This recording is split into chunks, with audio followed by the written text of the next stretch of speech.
করতে সক্ষম না হই, তাহলে আগামীর বাংলাদেশে এমন দিন আসতে পারে যেই দিন বাংলাদেশে এর থেকেও বড় ফেসিবাদ কায়েম হবে। সুতরাং আমরা ইনকিলাব মঞ্চের পক্ষ থেকে আপনাদেরকে জানাতে চাই, আগামীকাল আগামীকাল পুরো বাংলাদেশে শহীদ ওসমান হাদির হত্যাকাণ্ডের বিচারে বাদ জুমা, বিক্ষোভ মিছিল এবং সংক্ষিপ্ত সমাবেশের আয়োজন করবার জন্য বাংলাদেশের স্বাধীনতাকামী ইনসাফের লড়াইয়ের সৈনিকদেরকে আহ্বান জানাচ্ছি। বাংলাদেশের প্রতিটি জেলা, উপজেলা এবং বিভাগীয় শহর, ইউনিয়ন, গ্রামে শহীদ ওসমান হাদির হত্যার ব্যাপারে আপনারা আগামীকাল বিক্ষোভ মিছিল এবং সংক্ষিপ্ত সমাবেশ কর্মসূচি পালন করুন। আর একটা কথা বলতে চাই যে আমাদের আদালতে আমরা যেই নারাজিটা দিয়েছিলাম, আদালত সেটাকে মঞ্জুর করেছেন এবং পুনঃ তদন্তের জন্য আদেশ দিয়েছেন।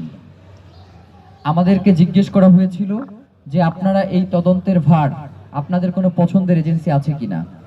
আমরা রাষ্ট্রকে স্পষ্ট বলে দিয়েছি যে এইটা মানে মেয়ে দেখার কাজ না, যে আমার পছন্দ হইল কি পছন্দ হইল না।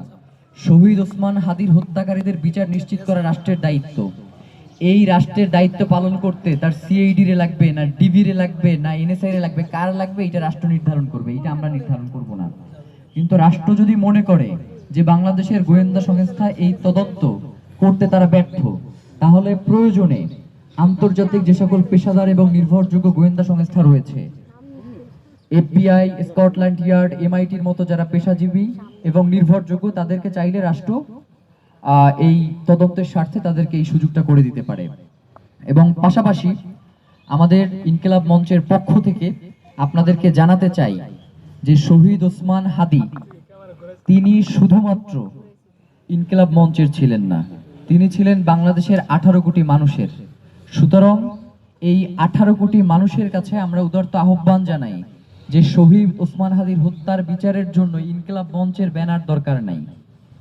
ইনকিলাব ব্যানারের বাইরেও আপনাদের যার যার যেই সামর্থ্য রয়েছে, সাধ্য অনুযায়ী প্রয়োজনে আপনারা নিজ নিজ এলাকার নামে আপনারা সংগঠন গড়ে তুলুন এবং শহীদ ওসমান হাদির হত্যার ব্যাপারে আপনাদের সর্বোচ্চ ভূমিকা যেটা রাখবার সেটা আপনারা ইনশাআল্লাহ রাখবেন।